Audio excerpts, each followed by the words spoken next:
The Canon SL1 was released back in 2013. Now, at the time, this cost around $700. Nowadays, you can find this used for about $180 and even cheaper than that if you shop around.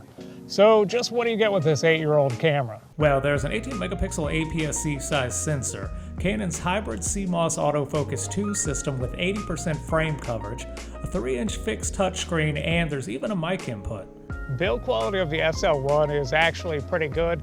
It's kind of funny because you remember back then Canon was selling this as the world's smallest DSLR, which I guess it was at the time, but by modern mirrorless standards, this camera is huge. Like, this ain't exactly pocketable. You know, I mean, just compared to the M50 that I'm filming this video with, this camera dwarfs the M50, and it's way bigger than, say, anything from like the Sony a6000 line. Still, it's small for a DSLR. Image quality on the SL1 is really good, but I will say that in some aspects you do notice that it's an 8-year-old DSLR. Like, in terms of dynamic range, you're either exposing for the sky or for the person in the shadows. There's no in between. You know, if you're exposing for a subject, then that sky's just gonna be white in the background. But that's pretty typical of all Canon cameras from back then. I mean, I remember at the time that this came out, I was still shooting with my Canon 5D Mark II and my Canon 60D, and at that time, I didn't really notice a difference in terms of dynamic range because it looked just like those cameras look. But nowadays, after using modern cameras for so many years, you will probably notice a bit of difference in dynamic range. But overall, the images coming out of this camera still look really good.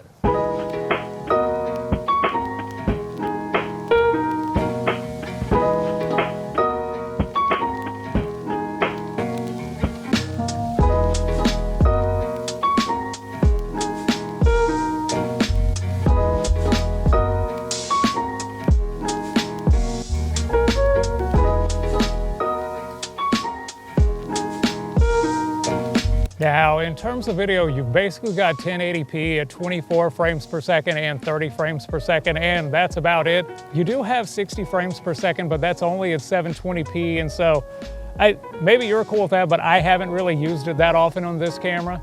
It's not that bad, but it's not that good either. But overall, video coming out of this camera is just sort of typical Canon cameras. It has like nice Canon color science, and it looks good. It's a nice, pleasing image.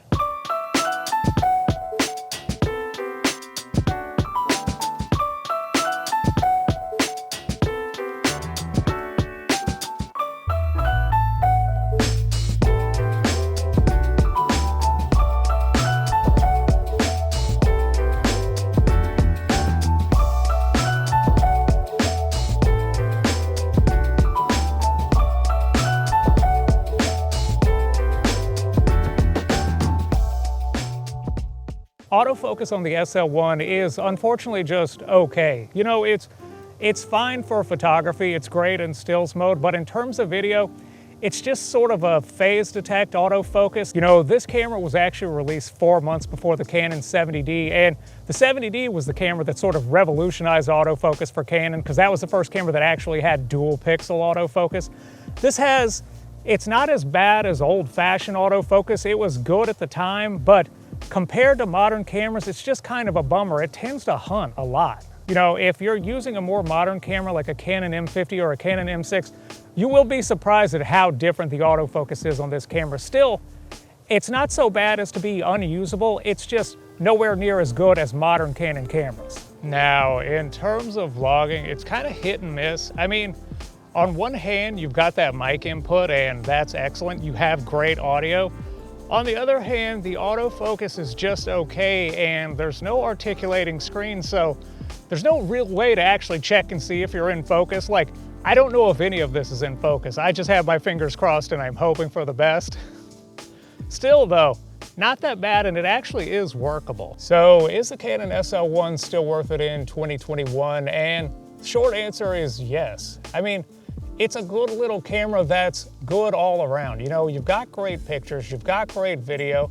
I mean, sure, there's some drawbacks. You know, it has old Canon dynamic range, and autofocus in video mode isn't on par with modern Canon cameras, but you're still getting all of this at a price of $179, and that's just kind of unbeatable. You know, if this camera cost around $300, then I would say no. I'd just say, go out and buy like a Sony a6000 or something like that. That camera's 1 year newer, but ironically in terms of features, it feels like it's 10 years newer.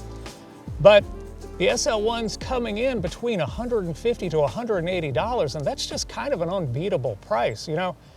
If you already have some Canon lenses and you're just looking for a second camera or something like this, yes, this is definitely worth considering.